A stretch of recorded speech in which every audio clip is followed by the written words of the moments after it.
Hi, it's Fias Tarot. Hello, Cancer Placement. This is your reading patungkol sa iyong current person and syempre sa past person if you're still interested sa past mo. Okay? So, again, before tayo mag-start, kung hindi ka pa nakakapag-subscribe, please do subscribe and hit the notification bell para lagi po tayo maging updated sa mga mangyayari pa lang. And again, kung may tanong po pagdating sa private reading, just message me sa akin pong FB page for more info and ganun rin sa ating mga charms, okay? So, nakikita yung aking stage. Anyway, so, yeah, meron tayong cord cut, okay? Para maalis yung blockages mo, para magaan pumasok yung ating mga blessings and opportunities and kung ano-ano man na pwede ninyong minamanifest sa pamamagitan, okay, ng ating 2-in-1 love and money bracelet and ng ating granter necklace. So ito, 2-in-1 love and money. So sa pangalan pa lang alam nyo na, okay, matutulungan ka niya pagdating sa love and sa money mo, okay? And syempre, kung lalaki ka at gusto mo nito, pwede mo siyang ilagay sa red pouch. Okay, and syempre, again and again, yung ating granter necklace. So, si granter po, ikaw yung magmamanifest, siya yung mag-grant. Okay, again, sabi ko nga, kung wala kayong blockages, no delays, no pendings, okay, pagdating kay granter, lalo na kung deserve mo yung iyong minanifest, okay? So, kung wala naman na blockage, kung meron ka naman blockages, so mas maganda, meron kayong pangtanggal blockages. Pwede ito, no, yung ating cord cutting. Anyway, so, yes, available din yung ating mga evil eye protection, okay, ring. Meron tayong necklace din. So, yung necklace natin is ganito. Sa mga bago dyan. O, yan. Ganyan yung ating necklace. Okay. And, syempre, ang tawag ito, open rin tayo for cleansing and recharging. Okay. Meron din tayo nyan available. Para hindi ka na maghihintay ng full moon or kung ano-ano man ang gagawin mo sa iyong charm na hindi mo alam, bawal pala. No? Okay. So, again, kung may tanong po, message na lang po, no? And iwasan po sa comment section mag-message or mag-chat or mag-comment regarding sa ating mga charms and sa ating services, no? Kasi pwedeng ibang mag-reply sa inyo, we don't reply sa comment section, okay? So, Cancer, let's start the reading. So, unahin natin yung current person. So, ano bang meron sa current person mo? Who is this? Okay, anong meron sa kanya para alam mo na siya ito? Okay, sino ba itong current person mo? Anong meron sa kanya? The current person, ang mga Cancerian. Chararan! The Page of Swords. Could be younger. Okay? So, pwedeng mas bata sa'yo.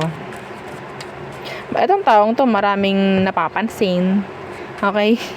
Marami siyang pinapansin or talagang pagdating sa'yo, could be an air sign, Gemini, Libra, Aqua, the Page of Swords, and the Six of Swords. Ito yung taong mahilig magbalik ng kung ano man na nangyari sa past. Okay? Like, nung isang linggo. Diba? Nung isang linggo, ganito ka, ganito ganyan, or kung ano man. Mahilig siyang magbalik ng kung ano man na issue. Yes! So, yun yung nakukuha kong energy sa taong yan. Okay? Alam mo bakit? Yeah, may trauma na yung tao. May trauma siya. And, takot rin siya talaga na maulit ng maulit yun. And, takot siya maiwan. Mga ganyang bagay. Yes. So, ano bang kailangan? Anong kailangan yung malaman sa sitwasyon ninyo ng taong to? Pwedeng yun din, yung mga sinabi ko kanina. Okay, the moon in reversed. So, imbalance. There's this energy of sadness. Okay, takot. May takot rin yan. Okay? The moon in reverse, yeah. See, the tower. Nakakasakal tong energy na meron kayo. Balik-balik yung mga issue na dapat pinapalagpas na or parang hinihil na. Mga ganyang bagay. Okay? So, yeah, the Five of Swords. So, medyo masakit sa ulo, no? Itong energy na meron kayo, itong connection na meron kayo. So, meron Pisces, Scorpio. So, ano bang tingin sa'yo ng person mo? Yung current person mo po, ha? Anong tingin niya sa'yo? The Nine of Swords in reverse and the Justice in reverse. Ang tingin niya sa'yo, hindi kanya kayang pagkatiwalaan. Wala siyang peace of mind. Okay? Yun po nakikita ko dito. Yeah, see? The Ace of Swords in reverse. Lagi lang parang meron ka tinatago. Yan. Wala siyang trust sa'yo. Actually. Tingin niya, hindi kanya kayang pagkatiwalaan. So, ganyan talaga ang mangyayari. Ikaw naman, ang tingin mo sa person mo? Cancer. Tingin niya, like kang gagawa ng mali. Pwede mo ibalik yung mga ginawa mong issue. Yeah, they have a lot of trust issues sa'yo. Okay. So, anong meron? Anong tingin mo sa person mo, Cancer? Strength. Tigas ang ulo. Ma-pride, ma-ego. Mahirap i-control. Yeah. And the Queen of Cups. Lagi lang ang tingin mo sa kanya, hindi kanya iniintindi. Lagi lang may block, lagi lang limitado. Nakikita mo parang selfish na yung person. So, medyo struggling yung energy na meron sa inyo. Okay? Struggling, shaky, rocky. So, kailangan yung yeah, pwedeng communication yung ang kulang dito. Pagkakaintindihan, mga ganyang bagay. Okay? So, tinignan lang natin kung anong kailangan mong malaman sa inyo, sa sitwasyon ninyo, lalo na kung naka-resonate ka. Okay? So, yun lang. So, tayo tumungo sa past person. Past person ng mga Cancerians. Anong meron? Past person ng mga Cancer. So, who is this? Who is this? Past person mo, anong meron sa kanya? The Six of Coins Universe. Okay, so, parang mahirap na siyang pabalikin or mahirap na magkaroon ng kapatawaran sa isa't isa. There's imbalance. Nagkaroon kayo ng one-sided connection ng taong to before. And the Seven of Swords. This is a sneaky affair or like a sneaky or secret affair. Yeah. The Three of Swords. This is a secret affair. May chance na merong third party na naging involved. Or pwede nga in general, sa connection nyo may third party. Okay? Secret affair po ito. Okay? Hindi na nagawang mailabas yung connection nyo. Talagang tago. Okay? So, anong meron ang kailangan mong malaman sa kanya, Cancer?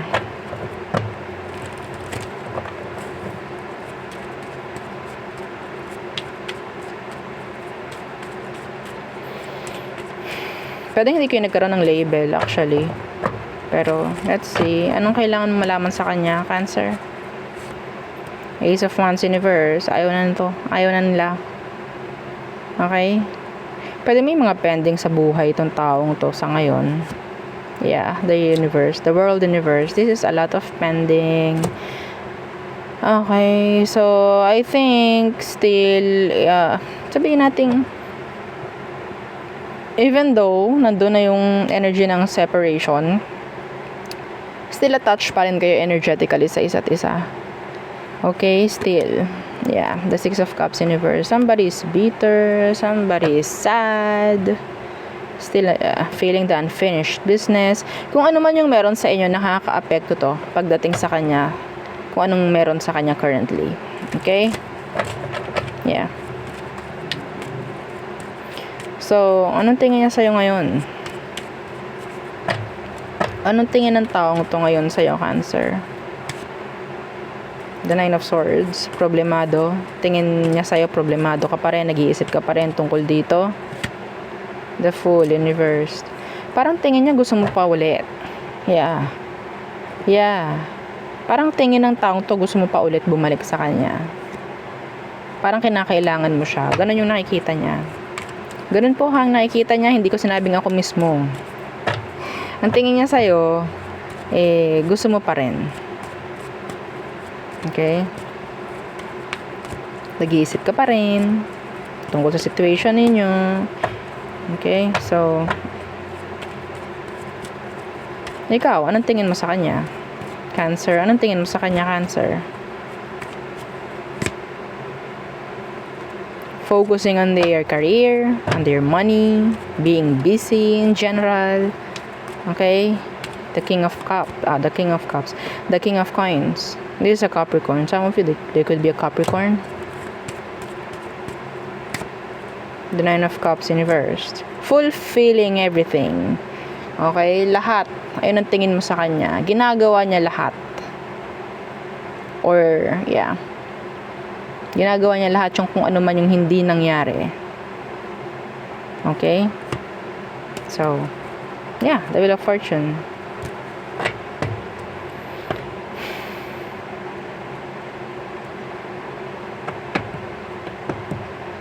Pero mahirap to actually. Kasi nga, nakaka-apekto nga eh. Yung connection na meron kayo, still, nakaka-apekto kasi attached pa rin kayo. Energetically, meron pa rin nandun pa rin yung tali. Okay? So, maybe both of you kailangan ng cord cut, yan, mga ganyang bagay.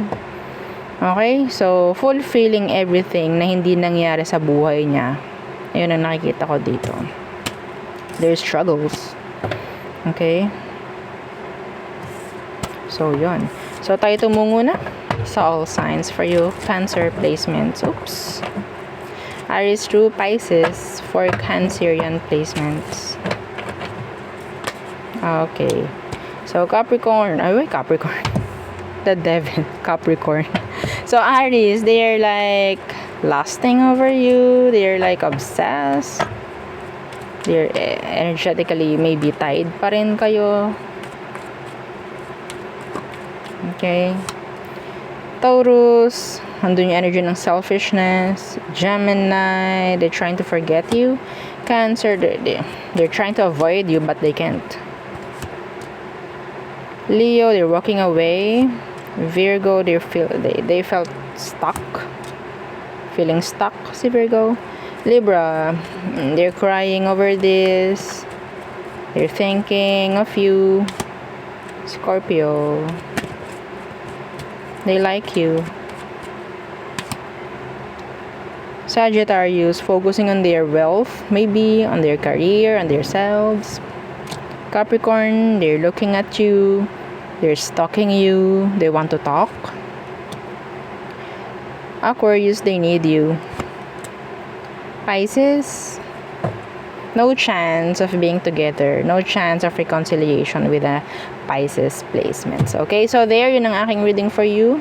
Cancerian placements. Again, please don't forget to like, share, and subscribe. And follow our FB page and yung isa nating YouTube channel na nasa description box below. Yung ating love letter. So again, thank you. Goodbye.